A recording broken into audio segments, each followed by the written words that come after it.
Hi, everybody. This is Lee. I'm just reporting on Roseanne Barr's movie in which Jill Stein has a cameo part, and then some other green news as well. But Roseanne for President has gotten reviewed. Roseanne Barr, the comedian who has a show and the television primetime series that ran for quite a long time, from the 80s through the 90s, and it was funny. So she had that show, and then she had a talk show, and she's run for president. She ran for president opposite Jill Stein in 2012. And so there are at least two female presidential candidates in the race. Jill Stein won the Green Party's nomination in 2012, and Roseanne lost that to her. And Jill Stein went on to set a record for most votes received by any female presidential candidate. But Roseanne Barr actually went on to win the nomination of the Peace and Freedom, I believe. Yeah, Peace and Freedom political party. She won on their ticket, and she received some substantial votes as head of that, as being on top of that party's ticket. So it worked out. The funny thing is, I haven't seen the movie, and I just hope Jill Stein comes out well in the movie. Who knows? This is a comedy with Roseanne Barr, so we don't know. I haven't seen it yet, but I hope it's funny as Roseanne Barr usually is. I find her hilarious. Sometimes her comedy is blue, and so again, I hope Jill Stein came out okay. But the thing is, it's publicity. You know what? Just take the publicity and run with it. That's what I say. But that's great. It brings attention to the Green Party. It brings attention to Roseanne Barr. It brings attention to the Peace and Freedom Party. And I think that's terrific, that the minor parties get some attention through the efforts of Roseanne Barr. In other news, I'm going to report on some ballot access news with the Green Party. They're in the final stretch of the getting ballot access. I believe that there may be 12 active ballot access campaigns underway in various states. There's a pocket in the Plains states.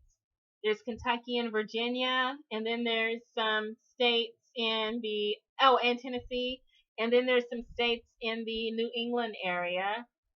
And then there's some states where petitions have already been turned in, and they're just being validated by the Secretary of State. There's a substantial number of states where the petitions have been turned in, and so the ballot access campaign is completed. It's just the Secretary of State has to go through the signatures.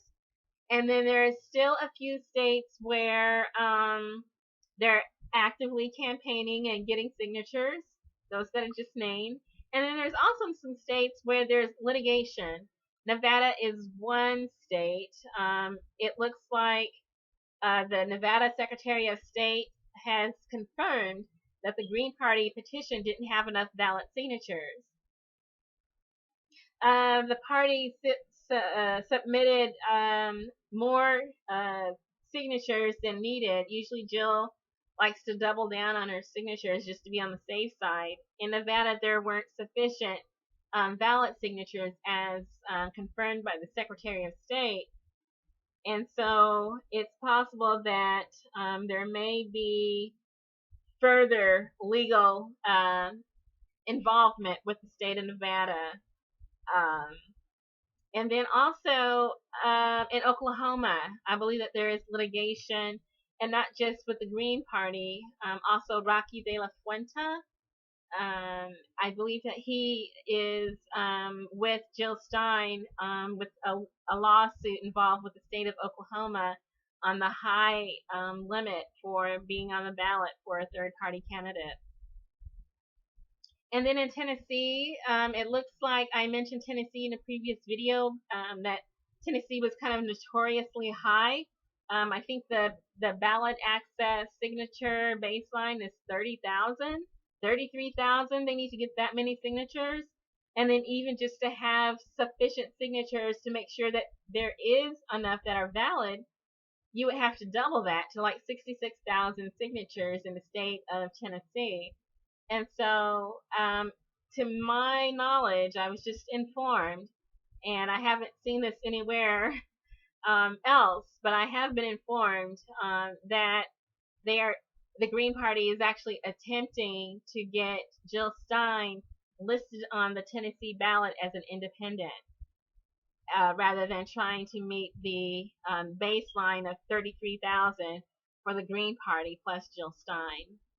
So we'll see how that turns out. Hopefully, either way, the state of Tennessee will have a chance to vote, if not for the entire Green Party, or have Green Party on the ballot, at least have Jill Stein listed as an independent. And it may be that there's other states in which there's that compromise as well. So a lot of stuff still happening.